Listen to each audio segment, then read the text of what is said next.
Cyber সুরক্ষা আইনের মামলায় গ্রেফতার জাতীয় নাগরিক পার্টির অব্যাহতি পাওয়া কেন্দ্রীয় যুগ্ম সদস্য সচিব গাজী সালাউদ্দিন তানভীরের জামিন শুনানির তারিখ এগিয়ে এনেছে আদালত। আগামী ৯ সেপ্টেম্বরের পরিবর্তে ১ সেপ্টেম্বর তার জামিন শুনানির নতুন দিন ধার্য করা হয়েছে। সোমবার বগুড়ার ভারপ্রাপ্ত জেলা ও দায়রা জজ এবং অতিরিক্ত জেলা ও দায়রা জজ ৫ কৌশিক খন্দকার এই আদেশ দেন। এর আগে ১৭ আগস্ট বগুড়া সদর আমলি আদালত তানভীরের জামিন মঞ্জুর করেন। ওই আদেশের বিরুদ্ধে জেলা ও দায়রা জজ আদালতে আবেদন করলে শুনানির জন্য ৯ সেপ্টেম্বর দিন ধার্য করা হয়েছিল।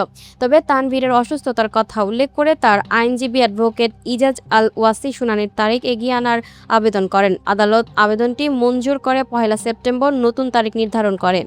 আইনজীবীর দাবি, তানভীর বিভিন্ন জটিল রোগে ভুগছেন এবং ১৫ আগস্ট অসুস্থ হয়ে হাসপাতালে চিকিৎসাধীন রয়েছেন।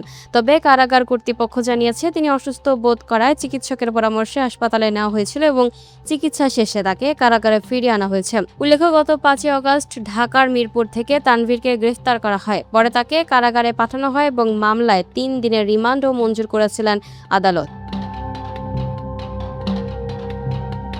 Lucky Akter, up to date news, Dhaka.